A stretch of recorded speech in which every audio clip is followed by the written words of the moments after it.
be honest, let's just fucking scrap VAR.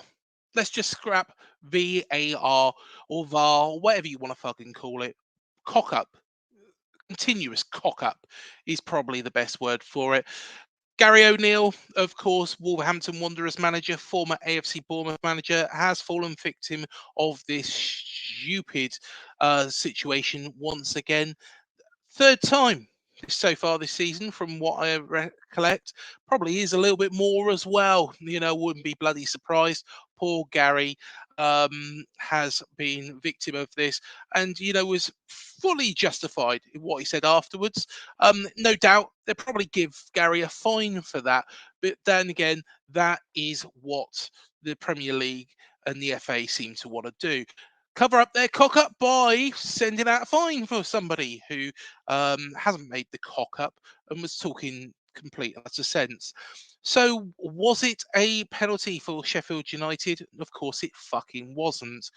Now, everybody could see that on TV. The match of the day pundits, Gary Lineker, Martin Keown, Danny Murphy, could see that. Did have a little bit of a giggle afterwards. Nothing fucking funny about VAR, no doubt.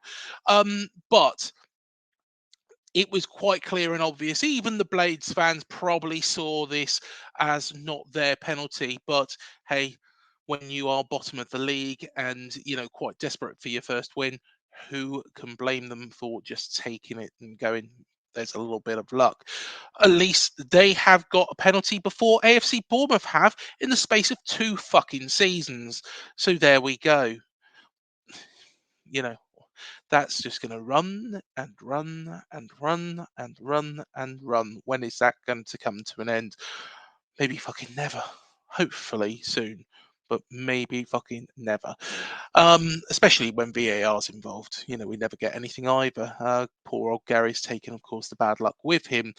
So against Manchester United, he had a stroke of bad luck there. Against Newcastle, stroke of bad luck. Now against Sheffield United, but never mind. It's only Wolves. Who gives a shit about Wolves? Well, I'm sure Wolves fans care about their team, as do our fans as well, who were sat there against Burnley. And luckily it went in our favour, but waited for 7 whole fucking minutes to actually find out whether or not the goal would be given. Thankfully, on that occasion, it shouldn't be. So, what do we need to do? And how do we sort this bloody situation out? Because it's a mess. Remember, we are the side. AFC Bournemouth, that side, that flag behind me, that would have been a Premier League club, and Aston Villa would have been relegated to the Championship had it not been for fucking Hawkeye. Hawkeye, again, screwed up completely, and therefore, down we went. But, of course, that same season, VAR up at Burnley, of all places. We were 1-0 up. We equalised. And then they decided that they were going to give a penalty to Burnley. So from thinking that we're 1-1, we then went 2-0 down. How do we solve this situation? Well, it's quite clear, simple, obvious, and it doesn't take a fucking, a genius to sort this out. What needs to happen is computers, TVs, things like that. There is too much reliance on these methods. Now, if something in the game goes wrong, then because of all this technology, there is going to then be finger pointed at said referee for making that mistake. Now, this is unfair on the referee. Unfair on the fucking referee, you say? Well, yes, personally, I do think it is. And the reason why is because they're expected to make the right decision all the time. Now, in the recent game, between Chelsea and Spurs, of course, Chelsea ran out 4-1 winners, but after Spurs were reduced to 9 men, um, there was multiple times when there was VAR shouts. VAR intervened. It felt like every fucking goal. It already chalked out 2 of them by the time we got to half time. So let's be honest, VAR is making a mockery of this game. What should happen to them? So what should happen? No way. Get rid of all these fucking idiots at Soho Square watching it from afar on the TV screen, like, oh, hang on a minute. Let's draw a fucking line. Let's draw a fucking line. Oh, hang on. Oh, yes, maybe his little toe, his toenail, is actually fucking offside there. Yes, yes, offside. Count that. Yeah. Oh, hang on a minute. Oh, they've been relegated because of that. Oh, fuck them. They're tiny.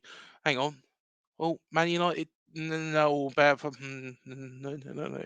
They need to make the Champions League. Yeah. Not saying that there's any corruption in the game or not. Well, you know, you make of that what you will. But personally, what needs to happen? It needs to sit with the referee, not somebody at Soho Square. We have got, and like in the World Cup, there was TVs at the side of the pitch. The referee ran over to the TV, had a little look. No, yeah, okay, made the decision there and then. Now, of course, there was people up in an office, possibly advising, but it seemed to be that final decision was being made by the referee, who was actually on the pitch in the same fucking location as the game's happening.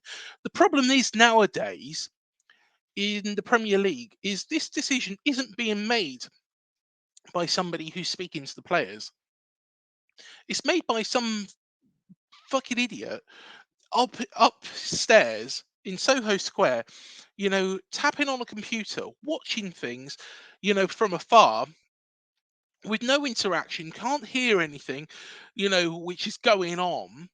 Probably can hear the referee's voice and what's being said, but it's got to be made by the decision, and the decision's got to be made by the referee. Now, would there be so much blame on the referees if they went to the screen, had a look at it, it was a close call, and they made the wrong decision? No. Personally, I wouldn't therefore be pointing the finger at the referee. But the problem is now that there's fucking 5, 6 of them, including supposedly some top referees watching it, sat there, in an office, whilst some bloke is running around who can't really anymore make any decisions.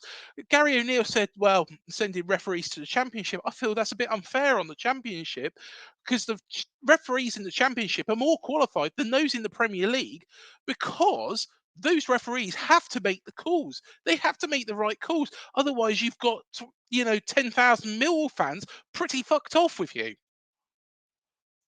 So they've got to make the right calls. Whereas in the Premier League, it can be like, oh, hold on a minute. Well, if they feel bold enough to actually make that call, yeah, right, okay. Yeah, definitely. Yeah, definitely. I think I've made the right call there. Oh, hang on. Ring, ring, ring, ring. Oh, hello. Who's that? Oh, you don't think it is? Okay. We better rule it out, boys. Better rule it out. That's a load of shit. Is that referee then going to make that decision? Is he going to be like, oh, hang on, I think, oh, it's a close one. Hang on. Oh, ring, ring. Should have given that mush. Well, need to bring it back, lads. It's a penalty. Some chap in Soho Square has decided that, that's a penalty. Yeah, probably the Man United against Wolves or something. Way it happens. Okay, come on, lads. Let's get it back. Right.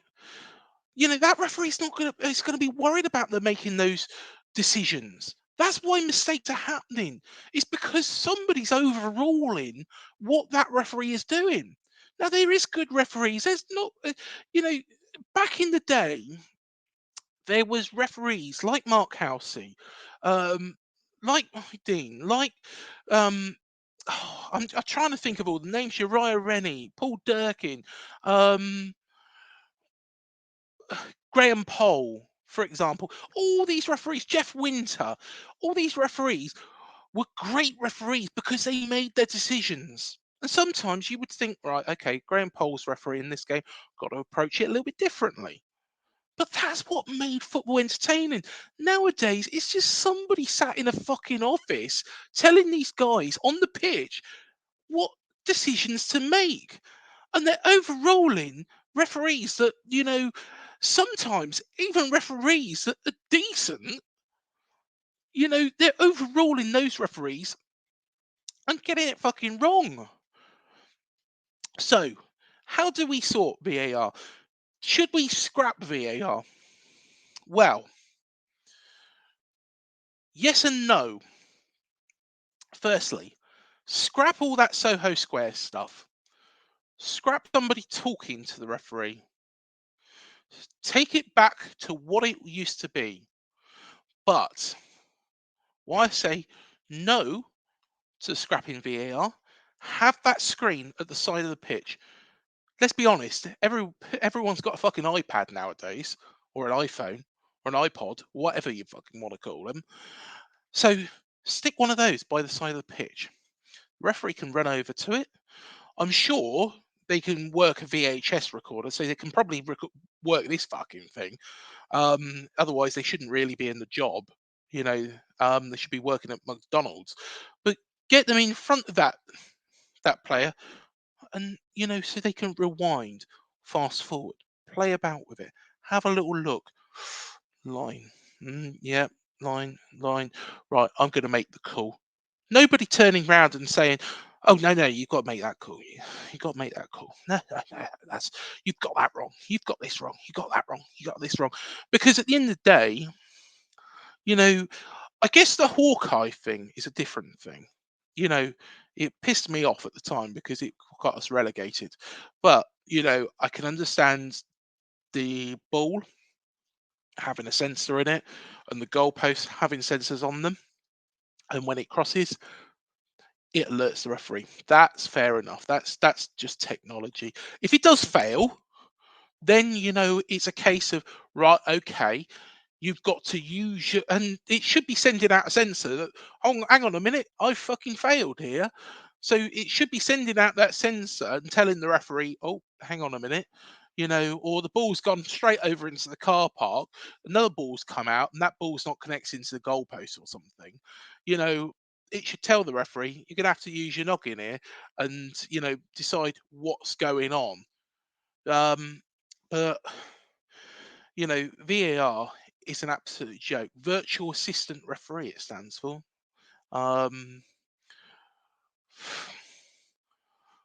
Very augmented rubbish. It's another word you could attribute to it. Honestly, it's a joke, and I feel sorry for Gary O'Neill. Third time it's happened for him.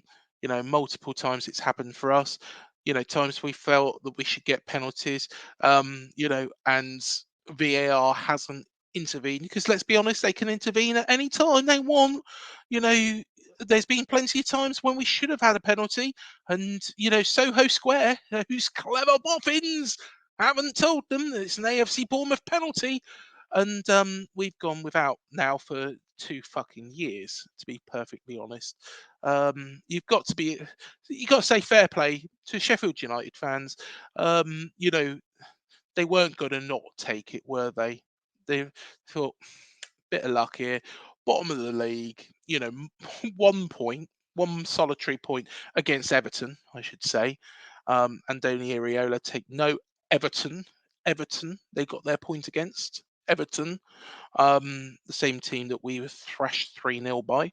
Right, let's move on from that. So you've got, but let's be honest, they've got a penalty before we have.